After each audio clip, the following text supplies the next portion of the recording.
Hello, my name is Josh and welcome back to FPL Graduates, and this is our first FPL video of the 24-25 season. As you may know already, the prices have been dropped, at least some of them, one from each team as the day of recording this on Thursday. So we're going to take a look at some of the best prices, some crazy position changes as well. So let's get straight into it. Okay, so if you're new around here, make sure you do hit that subscribe button because there's going to be so much content coming for the 24-25 FPL season. If you're following us from the Euros as well, don't fear, we will have both of our team reveals out probably on Saturday, so make sure you keep an eye out on that if you're still playing Euro Fantasy. So kicking off into the first price reveal of the day, it was Erling Haaland, previously priced at £14 million in FPL last season. Obviously last season didn't have as great of an impact of scoring as he did the season prior, but it was still pretty amazing from Haaland. A lot of people still captained him most game weeks. This season, he's at £15 million. And for me personally, I do think that this is the right price for Erling Haaland because it does throw an air of question into whether you should be owning him going into game week 1. Obviously, Manchester City do face Chelsea in game week 1, as you can see on screen, so not necessarily the easiest fixture as well to get things started for them. So yeah, and a lot of people, it's been conflicted across all social media platforms whether they're going to have Erling Haaland in their team, and that's exactly what we need. Him being 70%, 80%, even at times 90% effectively owned at most ranks last season shows that £14 million is an easy enough price to get him in there along with all the other assets as well. So yeah, for me, a really good price. Will I personally have him game week 1? I probably will. If you look at that game week 2 fixture, Ipswich Town at home, who else are you going to want to captain that game week other than Erling Haaland? And I think that's one of the main things that you've got to take into consideration when sort of picking Erling Haaland. Obviously the game isn't out yet, so it's obviously very early to say, but I think you've got to consider who are you going to captain instead of him when he's facing, some pretty good fixtures. You've got Ipswich at home, Brentford at home, West Ham away. He has a good record at the London Stadium. So yeah, for me, he will be in my game week 1 team as it stands, but obviously we've got to wait for all the rest of the prices to come out too. Okay then, so another massive premium asset that has been unbelievable over his 7 seasons in the Premier League is Mohamed Salah. Last season was his worst score total though, with only 211 points so far.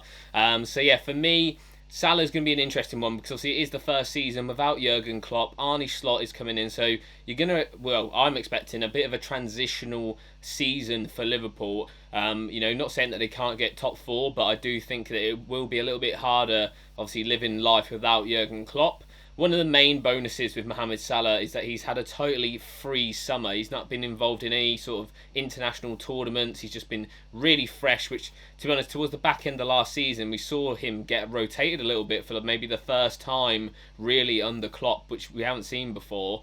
And I think that is due to just being a bit lethargic. Obviously, he had AFCON in the middle of the season as well last season. So, yeah, for me, hopefully he comes back with a bang. He's priced the same as what he was last season, 12.5 million. I think it's fair given all those sort of factors that we sort of previously discussed about Liverpool in their transitional phase. And if we look towards game week 1, obviously Liverpool face Ipswich away, which by all means isn't an easy fixture. Obviously away from home at a newly promoted side on the opening day, but you call it favourable for sure. I think according to Opta as well, Liverpool have the best opening 6 games in terms of fixture difficulty as well. So yeah, not too bad from them. As you can see, Brentford at home, game week 2, Man United away, game week 3, Forest, Bournemouth, Wolves. So it's a pretty easy, not an easy run, but a pretty good run for Liverpool to kick off the season. So yeah, it'll be interesting to see what managers do. Obviously, if you're going with Erling Haaland and Mohamed Salah, it's £27.5 million of your £100 million budget. So you've already blown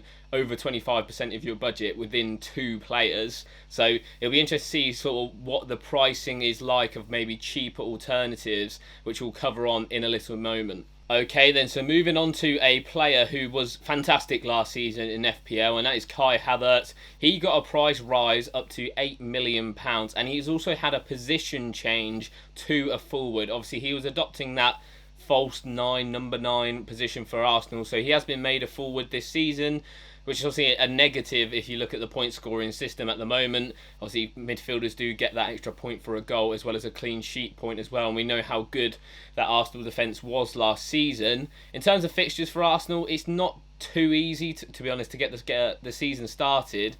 Wolves in game week 1 isn't too bad, but then they go away to Villa, home to Brighton, away to Spurs, away to City. So, yeah, not the easiest start for Arsenal and Mikel Arteta. But I do think that Kai Havertz is priced really, really nicely when we look at the rest of the forwards in a moment. A decent price for someone who you know will get returns if Arsenal play the same way as they do. I think one of the biggest mitigating factors with Kai Havertz is seeing the price of Bukayo Saka.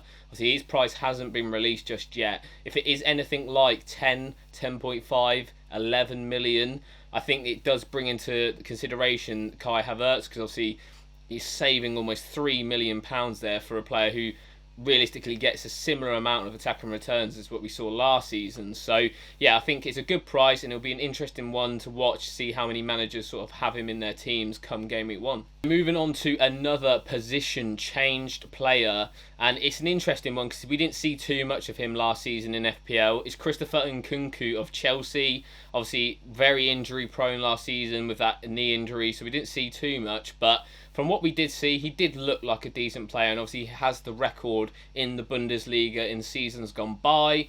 Obviously, he was last season a forward at 7.5 million euros. Probably rightfully so, moved into a midfielder now. Obviously, he's been playing the number 10 out wide on the left a lot for Chelsea when he was playing.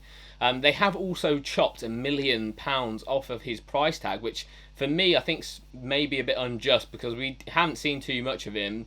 But we do know what the calibre of player that we are getting here. And £6.5 million, if he does stay fit, does seem like an absolute bargain at the moment. Obviously, again, it's a lot of caveats. We say that about maybe like Reece James, for example, every single year. Oh, he's only like 5 million, what a bargain. And he plays about 10 games in a season. So yeah, we will have to keep an eye on that. But given Chelsea's fixtures as well, obviously game week 1 is not ideal with Manchester City. But when you look past that, you've got Wolves away, Palace at home, Bournemouth away, West Ham away, and Brighton at home. They're not terrible fixtures, by all means not the easiest in the world, but for me, I think, you know, Chelsea new manager with Enzo Maresca, be interesting to see how he sort of sets up his team, which is again a big caveat when choosing players like Nkunku, who maybe, you know, hasn't played enough to be a first team player at the moment, like maybe someone like Cole Palmer. But I definitely believe that Cole Palmer should be £2, if not £3 million more than Christopher Nkunku, given the fact that last season he got so many goal contributions. See, we expect that Cole Palmer will keep penalties with his fantastic record as well. So yeah, Nkunku one to watch, but for me at the moment, I would definitely avoid until we hear and see more of the pre-season and how he's progressing there. Okay, so moving on to the next player, it's a Man United player as well. It's Bruno Fernandes. Obviously, he created the most chances in the Premier League last season, just didn't really have the personnel around him to finish it off. Fulham opening day this season, also the Friday night kickoff as well. So if you want a player for the Friday night games, Bruno Fernandes could be your man. 8.5 million, so he's remained the same price as he was last season, which for me, I think it's a good price. I feel like if they went any lower, it might have been seen as underpriced. I think it's quite a fair price given the fact that, you know, he is on penalties. He does create so many chances, and obviously it'll be interesting to see how maybe like someone like Marcus Rashford, if he can sort of turn around his form. Obviously last season wasn't great, but then we look at the season before, he's got like over 30 goals. So yeah, it'll be interesting to see with that. But yeah, United as well, pretty decent fixtures for the opening 6, barring that Liverpool at home game, which again is quite favourable them being at home than away. United have a decent record against Liverpool at Old Trafford in recent years. They've got Southampton away as well as Crystal Palace away. So some difficult fixtures, don't get me wrong. Obviously you've got Spurs at home as well, but I think the hard fixtures tend to be at home, which is what you'd prefer, and the easier fixtures are away. So you'd think that someone like Bruno Fernandes, who's going to be so talismanic for Man United, he doesn't miss a minute, Very, very nailed. Could potentially work his way into your team. Obviously, it will be very interesting to see how they price the other assets around him. I would expect Marcus Rashford to get a significant decrease in his price this season, which again could make him a good asset. The same thing sort of happened a couple of years ago. Before that 30-goal season, he was priced really low off the back of a poor season, and then he goes and smashes it. Again, Alejandro Garnacho as well. He's not going to be 4.5 million again this season, or 5 million. So it'll be interesting to see how much they price him at. Obviously, they've got Rasmus Højlund, Joshua Zirkzee been probably confirmed to come into the club. So there's going to be a lot of options in that United attack. And I think Man United obviously are building towards a much better future, it seems, off the pitch. It's just whether it can translate onto the pitch is what we'll have to wait and see. And then, so going on to our penultimate price reveal in this video, it's going to be Anthony Gordon. Now, they've released his price at £7.5 million, which is a price increase from last season, but I do think that this is a very good price for Anthony Gordon if he can sort of maintain that form that he showed last season, especially at home as well. Obviously, Newcastle as well, with quite nice fixtures, one of the top in terms of the easiest fixtures, as you could say, on paper. Southampton at home on the opening day is ideal, and I think a lot of managers will probably look to have maybe a couple of Newcastle assets for sure, because they then go to Bournemouth away in game week 2, so you've already got two pretty nice fixtures to start the season. Tottenham at home, game week 3, again, they're at home again, which is nice to see. Newcastle at home, as we've seen in years gone by, are a much better team at home than they are away from home.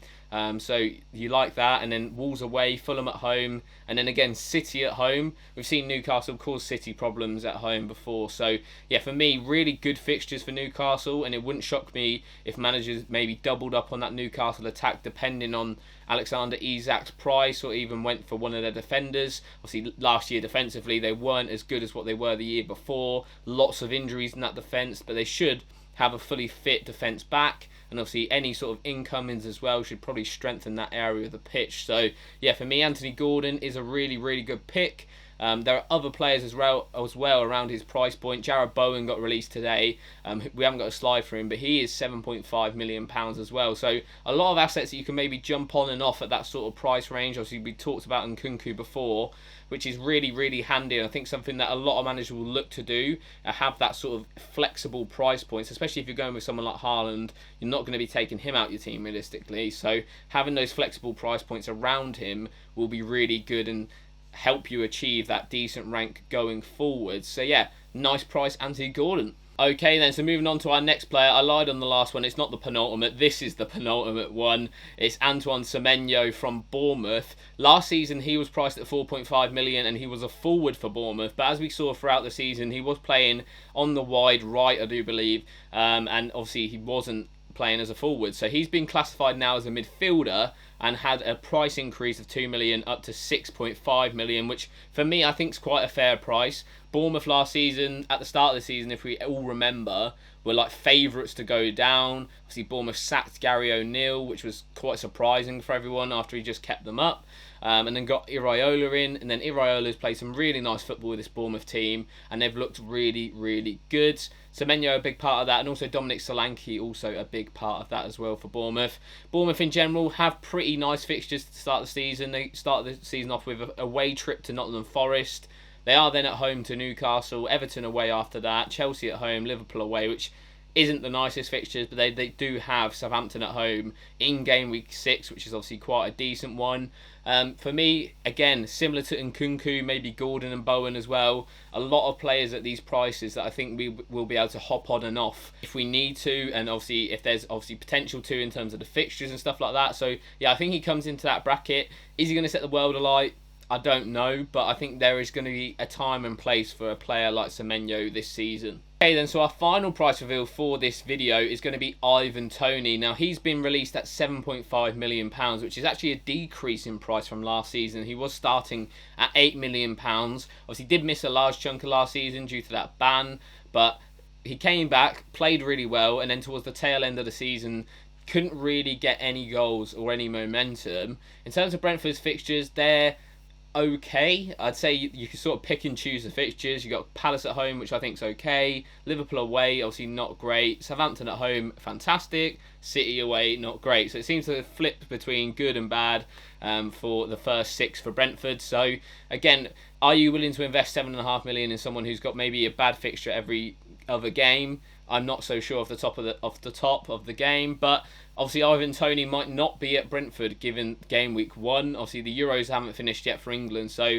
I'd highly doubt any deal will be done before then. But there has been rumours of maybe a move to Spurs. But the big thing with Ivan Toney for me, even if he does get a move or if he doesn't, he's obviously on penalties and has that unbelievable record. At Brentford as well, he's on a lot of set pieces like free kicks, which is handy to have as well for such a talismanic striker. And if you can get a talismanic player, me and Ben obviously rattle on about this a lot in our videos, you're wanting those talismanic figures in your team to get the most points. You know, players who have penalties, players who have free kicks, players who have corners, players who have open play threat as well. So he sort of ticks a lot of those boxes, even whether he makes a move or whether he doesn't. So yeah, for me, a really nice option, Ivan Toney. Obviously we've had some price releases as well elsewhere in the forwards, of Mateta coming in at the same price. Obviously we talked about Kai Havertz previously, Richarlison as well at €7 million. So I think he's priced at a really good price, and